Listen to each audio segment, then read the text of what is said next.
maka ada peluang untuk terjadinya perubahan, tapi bukan oleh MK, melainkan oleh MK sendiri, supaya orang tidak menganggap MK itu Mahkamah Konstitusinya MK. Nah, jadi di atas MK, itu tidak benar juga. Majelis Kehormatan MK nyatakan tak bisa koreksi putusan batas usia Capres-Cawapres. Majelis Kehormatan Mahkamah Konstitusi, MK, menyatakan bahwa MK tak bisa mengoreksi putusan MK soal dengan syarat usia minimal Capres-Cawapres. Majelis Kehormatan tidak berwenang menilai putusan Mahkamah Konstitusi, Incasu Putusan Mahkamah Konstitusi Nomor 90 PU21 2023. Tulis putusan tersebut yang ditampilkan dalam sidang pembacaan putusan, Selasa, 7 November 2023. Pasal 17 ayat 6 dan ayat 7 U48 2009 tidak dapat diberlakukan dalam putusan perkara pengujian undang-undang terhadap UUD 1945 oleh Mahkamah Konstitusi.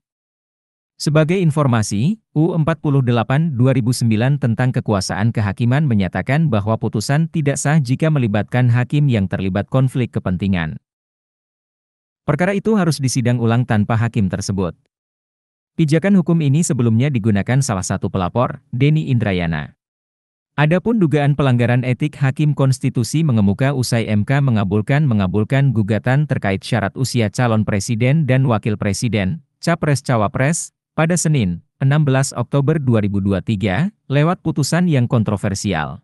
Meskipun, kenapa kami sebut secara khusus permohonan dari BEM, bukan BEM ya, mahasiswa Fakultas Hukum Universitas Unsia, yang mengajukan permohonan judicial review PUU yang sudah diregistrasi nomor 141, dia menguji undang-undang yang sudah mengalami perubahan karena putusan MK. Dan itu boleh diuji. Dan pemohon itu sudah menguji dan sudah diregistrasi. Nomornya 141. Gitu. Jadi sesudah diregistrasi harus disidang.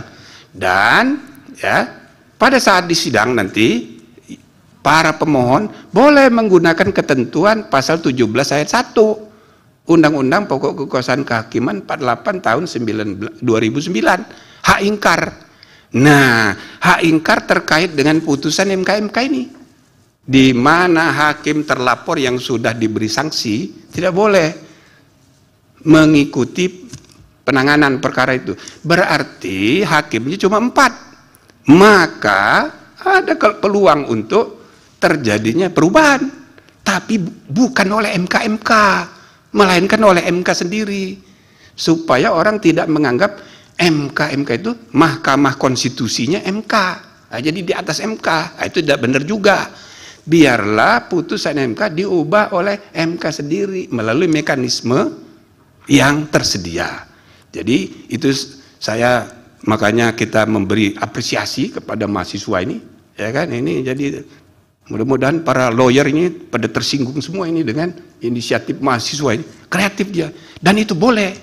Nah, namun tentu saja permainan sudah jalan. Aturan main kalau misalnya diubah melalui putusan MK berlaku untuk pertandingan berikutnya 2029. Kalau yang sekarang ini sudah jalan pertandingannya. Nah, ini perlu saya sampaikan untuk ya biar ada kepastian. Gitu loh. Nah, kalau para pakar analisanya macam-macam kan, tidak apa-apa, cuma untuk menimbulkan kepastian, membimbing bangsa kita gitu ya. Kita harus ada arah yang jelas. Sebab untuk saudara ketahui kasus perkara ini, semua dakdikduk ini, ya betul, semua dakdikduk, semua dari seluruh Indonesia itu nunggu putusan ini, ya kan? Pertama, gara-gara kita buat putusan perkara ini sidangnya terbuka. Kedua, ada permohonan Profesor Denny supaya ada putusan profesi, tapi jawabannya nggak usah pakai profesi, tapi jadwalnya aja kita tanggal 7 mengejar tanggal 8 saat terakhir untuk kemungkinan perubahan capres. Maka terus terang aja ini semua pada nunggu ini. Nah, jadi mudah-mudahan dakdikduk semua ini, semua kelompok ini sedang dakdikduk terjawab dengan putusan MK ini. Ya gitu ya.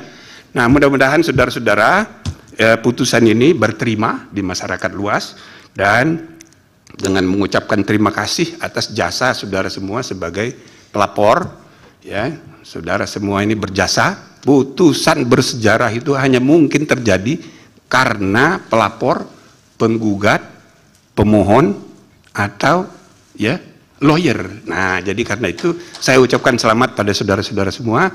Dengan ini sidang Majelis Kehormatan Mahkamah Konstitusi saya nyatakan ditutup.